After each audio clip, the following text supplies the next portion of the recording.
Right now, we are going to admit our special guest for the afternoon. He is an activist and an author who writes for The Conscious Resistance, as well as Unlimited Hangout and The Last American Vagabond, Derrick Broze. Derrick, great to see you. Great to meet you. Thank you so much for joining. Yeah, thanks for having me on. I appreciate the work you guys do. Just a little background on you. Talk about having gone to prison at a young age. And can you tell us how that experience sort of shaped your anti-government, anti-authoritarian views and informed your position that politics won't save us? Earlier, I've been an independent journalist for about 16 years now, starting in 2010.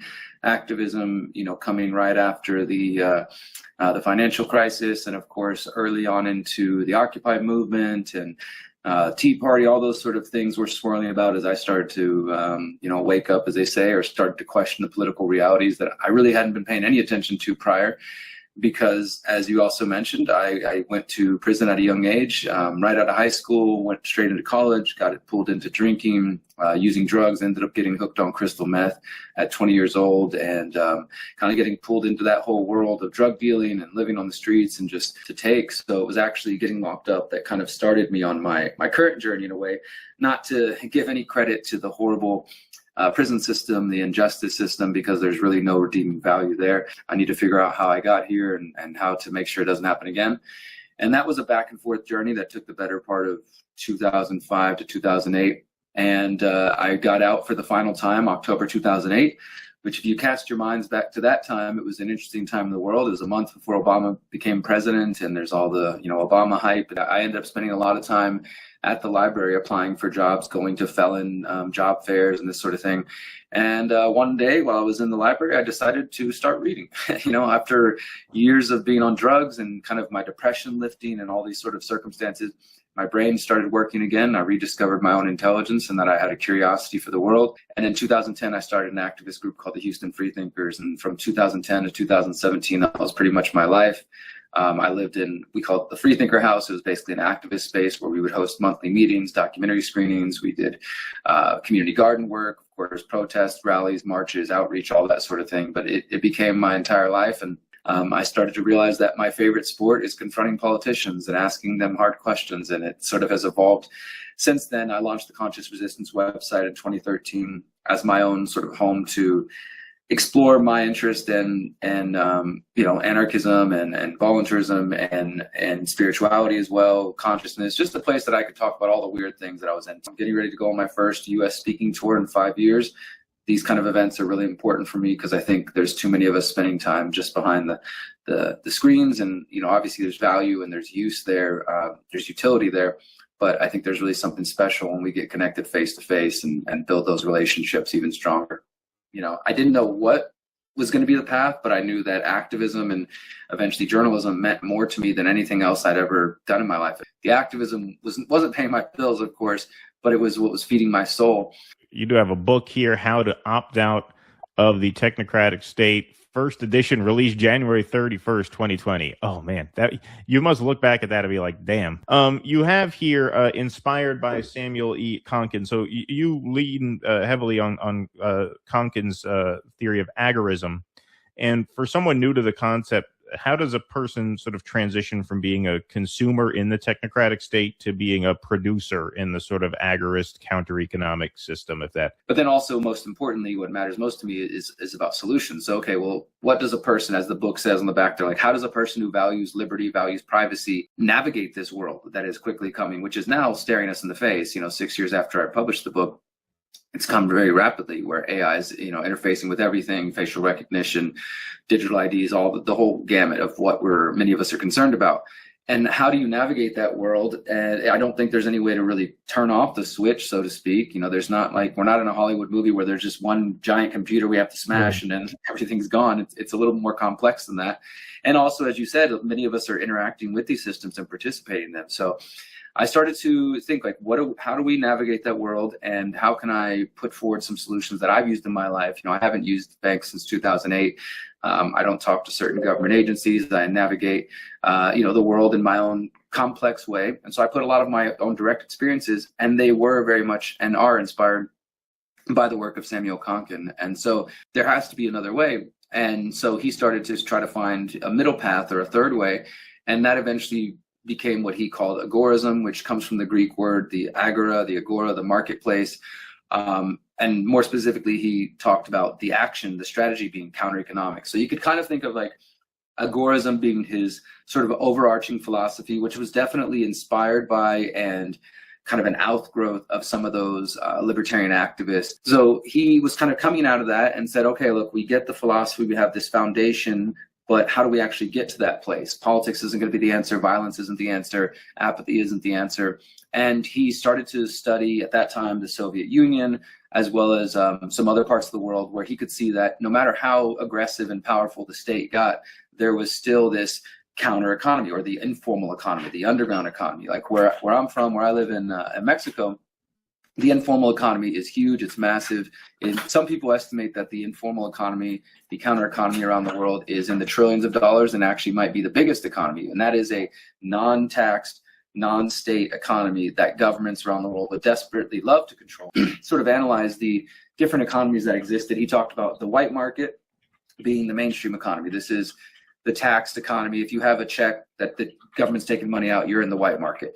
Then you have what he considered the red market, which is non-state money and transactions, but things that include violence. So, for example, you're thinking of the mafia, you're thinking of like violent crimes. It's technically out of the government's hands, but it involves violence. And he did believe the initiation of force and violence was immoral.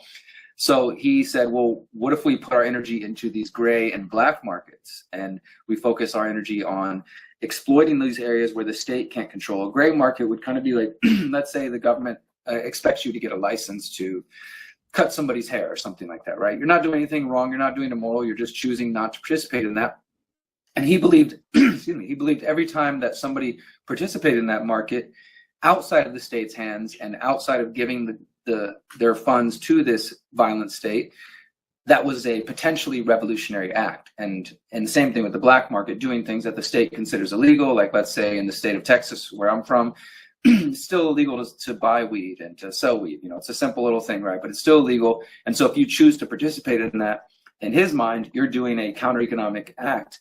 Doing that alone is not revolutionary on its own. So his thought was, we have to raise the consciousness of the people to understand that exiting from the mainstream economy, from the state's economy, and building what he called the counter economy or a parallel economy could potentially be a revolutionary act. And if you could raise the consciousness of the people enough so that they start to bit by bit take their money and their time and their energy and their support from these systems, then you could eventually build this counter economy, this parallel economy. And he had, in his book, New Libertarian Manifesto, he kind of outlined his whole vision of how this process would potentially play out over time. I was very inspired by this idea of like, okay, if we want to fight the system, you don't do it by participating. You have to stop participating. And particularly for me, one of the first issues I got into was the Federal Reserve System. And like, okay, we're not going to defeat the Federal Reserve or the central banks by expecting them to pass a bill to audit it, which is a big thing that people like Ron Paul were trying back in the day. And it didn't take me long to realize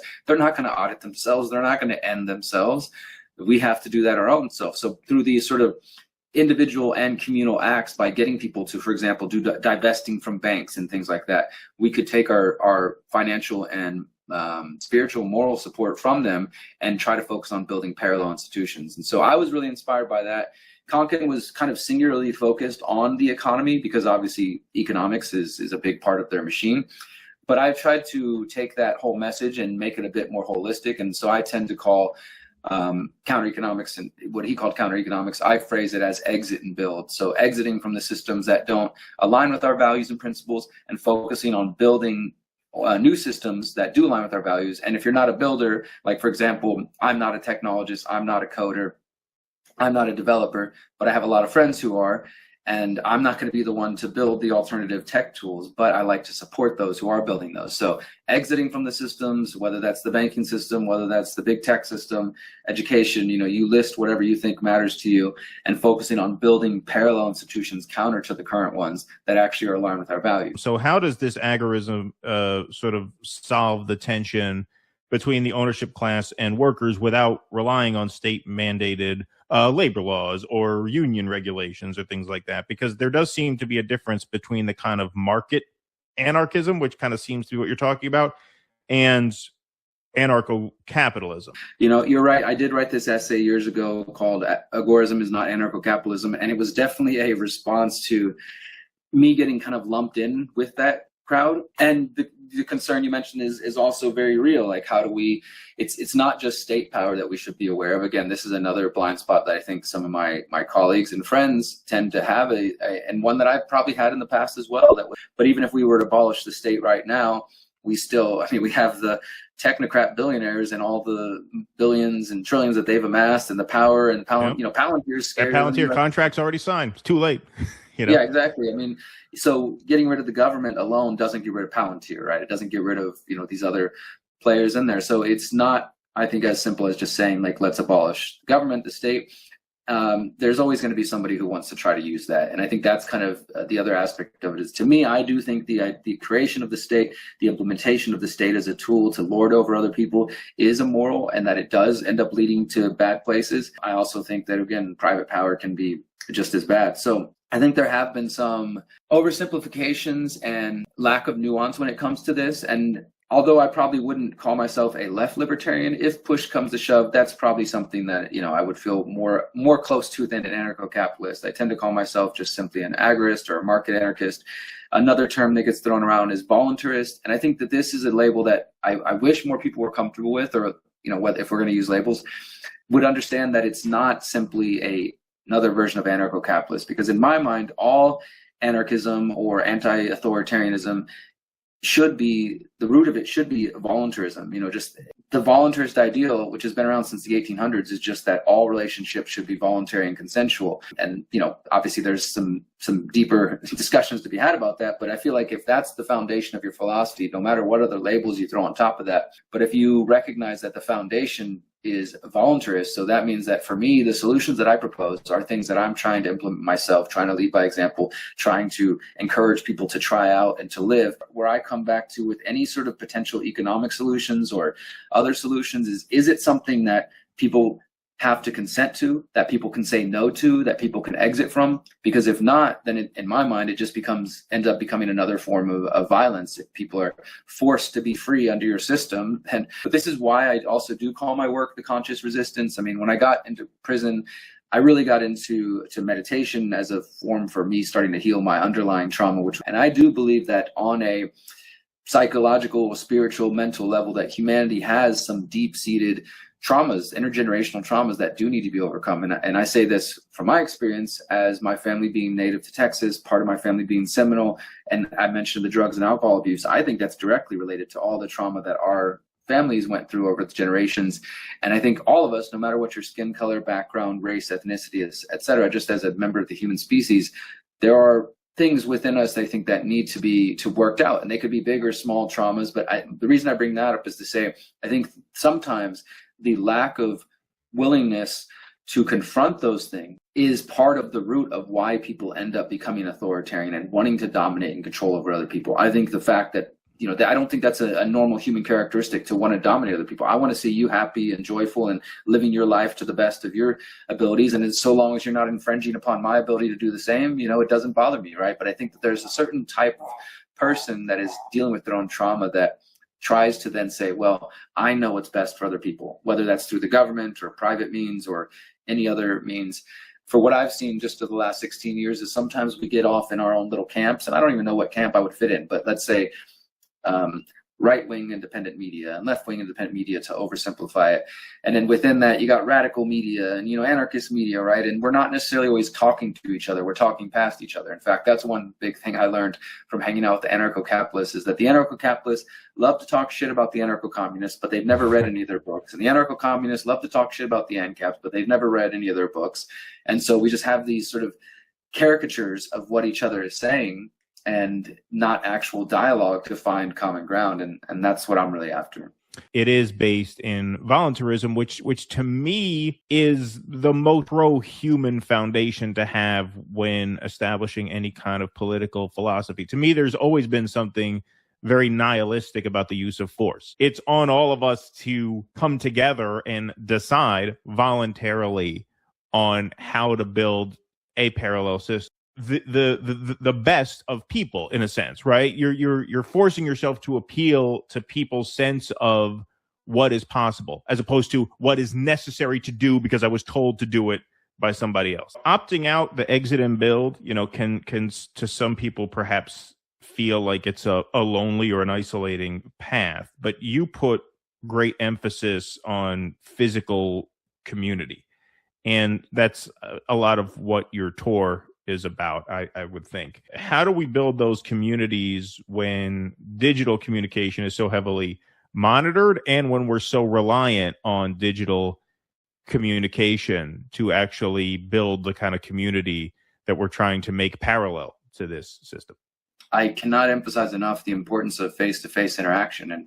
And I think this does largely come from me, from my activist roots, because so much of the first, half decade plus of my work was being involved, as I mentioned earlier, living in a community space with a couple of other activists where this was a full-time gig, where we were hosting everything from meditations to community garden work to documentary screenings to discussions, and just being connected and plugged in on a local level.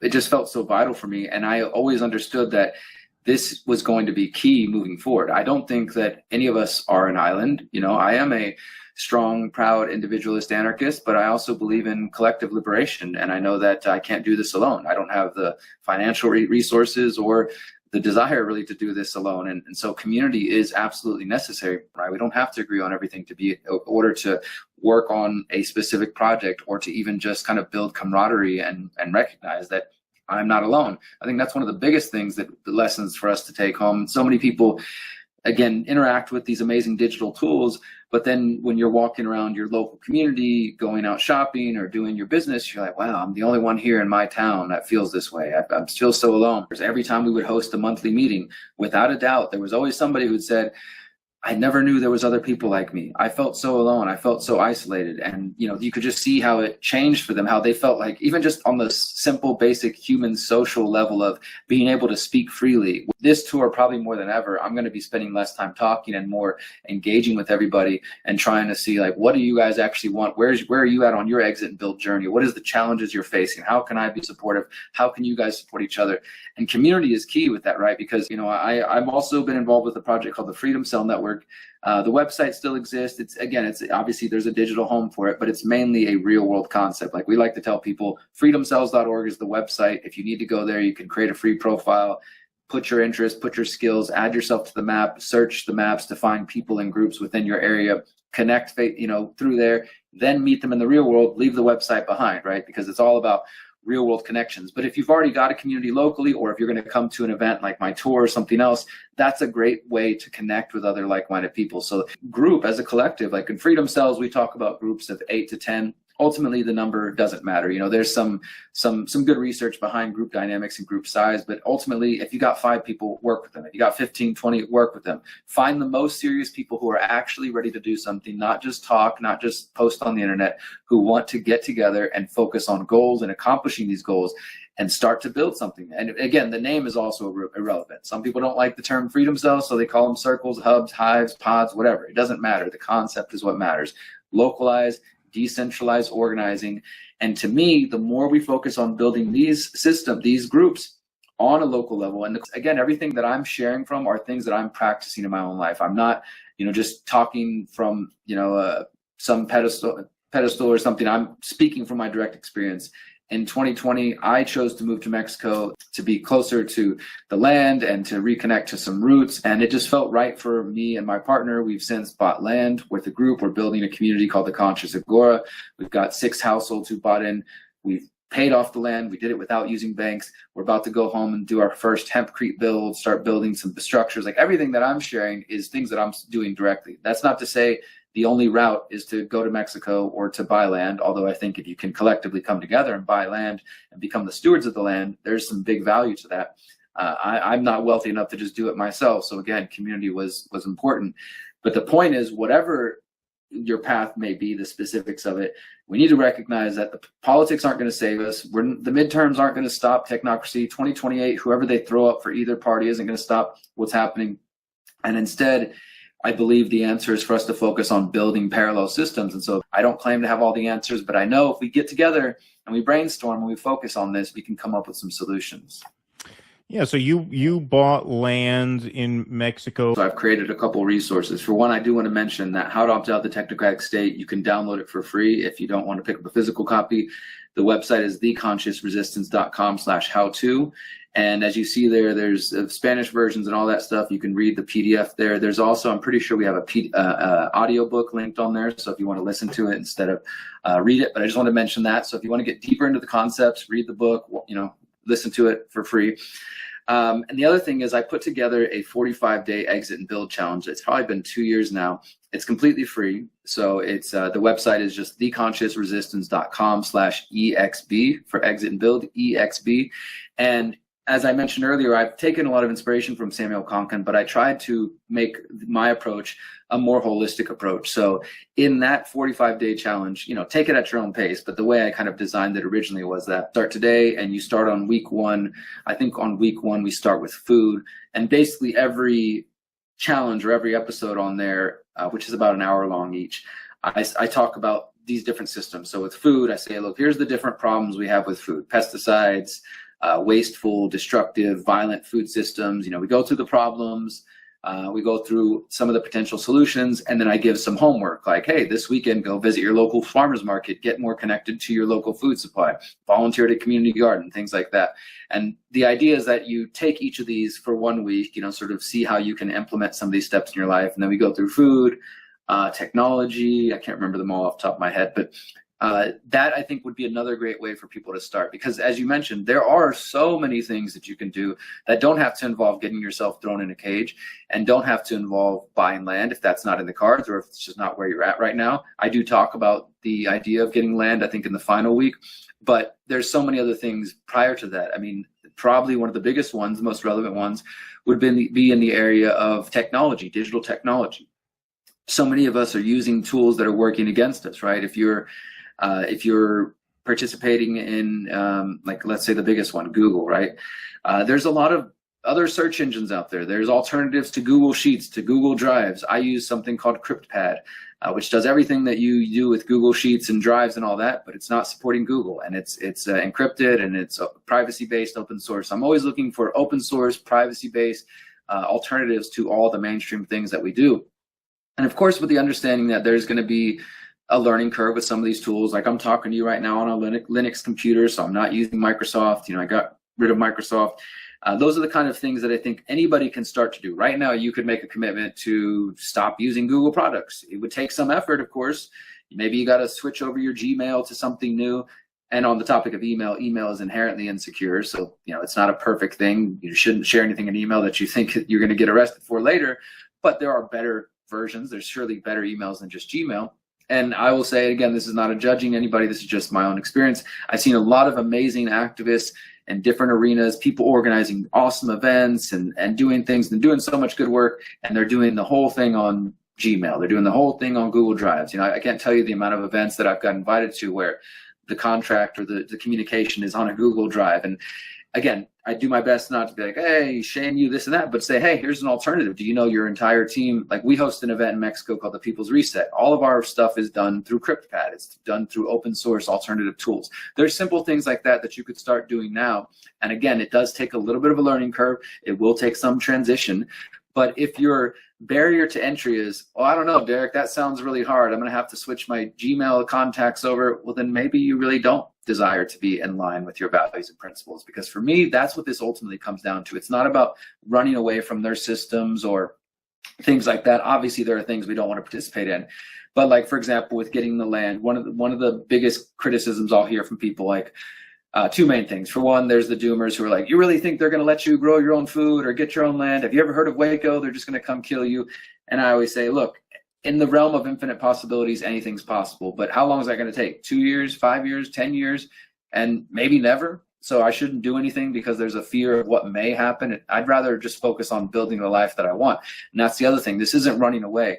Think about this as living a life that is more in line with your values and principles. And to me, that's what matters more than anything. I want to be as in line in our imperfect world as possible. Again, imperfect world. So there's going to be caveats. There's going to be challenges and struggles. but why not at least strive to be as close and in line with your values and principles as possible, and to not support immoral systems? We understand voting with our dollar. We'll apply that idea across the board, not just I won't shop at McDonald's, I won't buy Monsanto, but think about that in all these different areas of your life, whether it's education, healthcare, whether it's technology, money, etc.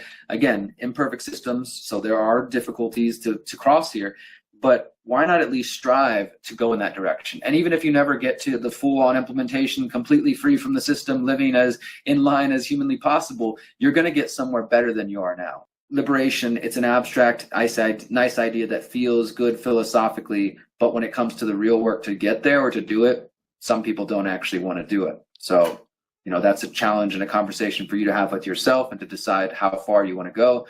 I like to consider myself an extremist out on the edge, trying things out and then sharing what works and sharing best practices. Well, I think this really speaks to the digital trap that we have sort of slowly walked into over the years. In a way, I feel like we've drifted so far from what normalcy actually is, which is a desire for community. I mean, we are social beings, but we've drifted so far from that to even take a step back towards that seems almost too difficult an idea to process for some people. I mean, example, we should address the elephant in the room.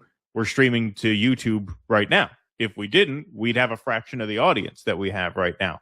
And so we've gotten to a place where what would seem perhaps dystopian 20 years ago is the norm now. It seems so inescapable now that it seems radical to suggest we should even restore a sense of normalcy that we took for granted, 20, 30 years ago. To your point about YouTube, I mean, this is the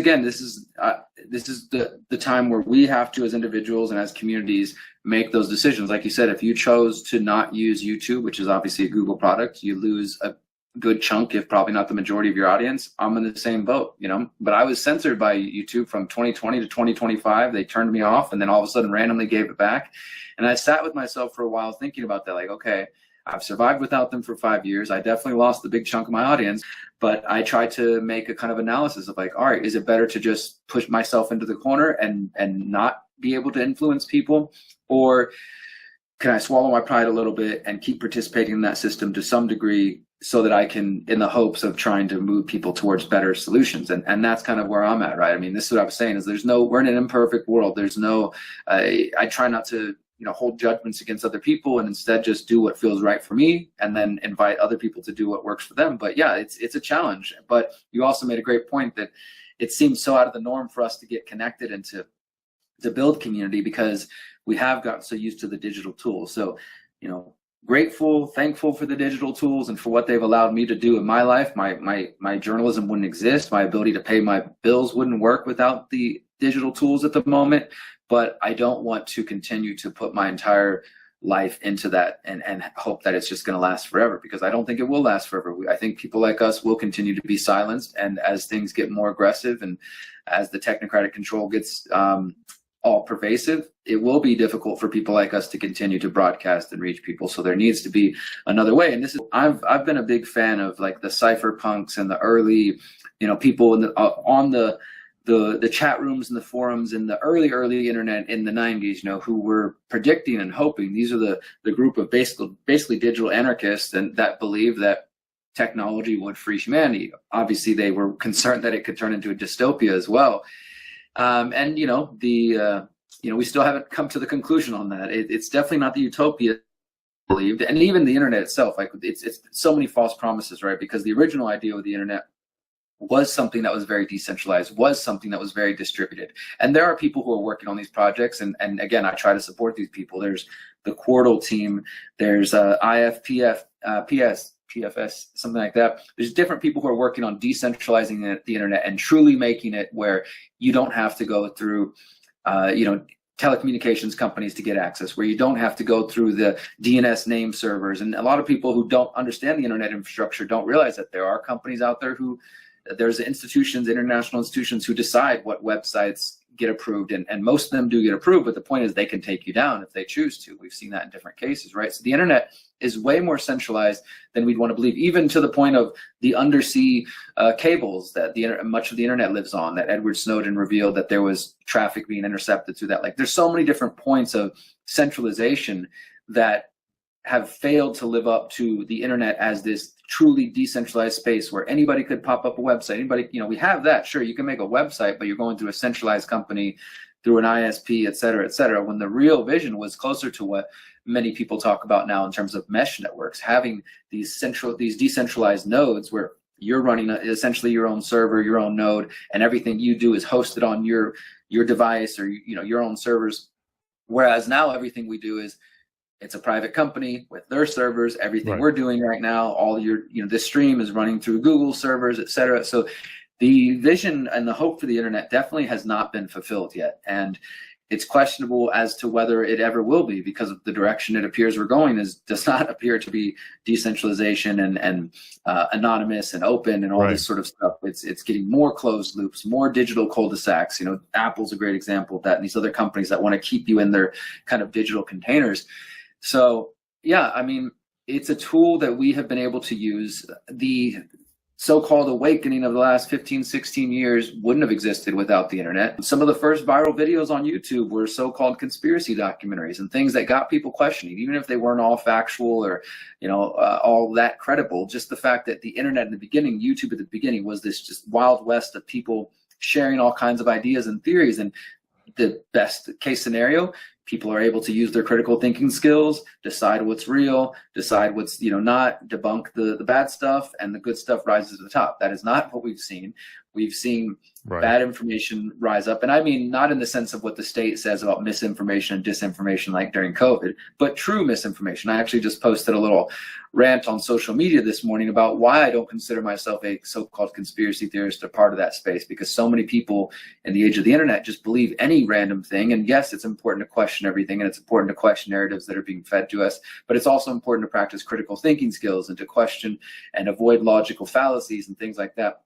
So we haven't necessarily seen the best, smartest, brightest information rise to the top. We've seen social media companies and algorithms, in my view, inflate the bad stuff and kind of push it up to the top. And so there's so many questions about how this is all going to play out, and it's a minefield out there, honestly. I mean, I feel like I'm 41 myself, so I remember like MySpace and the early days of the internet and pre-algorithms and stuff. But I think about my 6 nieces and nephews who are 15 and under, and how the internet that they're used to is just the internet that we are very concerned about. And that's all normal to them. Algorithms controlling what you see and AI and all this stuff, that's their normal reality. So I do worry about how that is going to affect not only us, but the coming generations after us. And that's its relationship to the truth. And one other point I'll make is that back in 2017, the Bilderberg Group met, and they don't release the details of everything they discuss, but they'll usually kind of release a pretty vague, broad list of topics that they covered, like Middle East and things like that. But in the 2017, it was either 2017 or 2018 meeting, you can find it on their website, one of the topics they discussed was the post-truth world. And I believe that these crazies who believe that they are the architects and the technocrats of our world and future, that they either have knowingly allowed this to happen, or they knew that it would happen, that we would get to this so-called post-truth world, which is only going to get more difficult with AI and deepfakes and things like that. And because they know that it serves their purposes to have a public so freaking confused, they don't know up from down, can't tell facts from lies. And I see this a lot on my accounts and my pages, where people will just repeat claims. And when I sort of inquire, like, do you have any evidence or anything I can look further into this? And they have nothing. It's just a feeling. It's just, I heard a rumor or something like that, right? And I think that's a very dangerous space to be. So I do worry about the future of humanity and what it's going to look like when people can't do basic research, and when they can't tell truth from lies, and how that plays out from us. I do have real concerns about that, but ultimately I'm going to keep doing what I can, and I know you will as well, to use the internet as a tool and a force for good. And really, we have to take some personal responsibility too. We have to be willing to step away from the screens every now and then. We have to practice critical thinking. We have to do our best not to just repeat things that we hear and just share headlines without doing deep research. And we're all playing a role in this too, ultimately.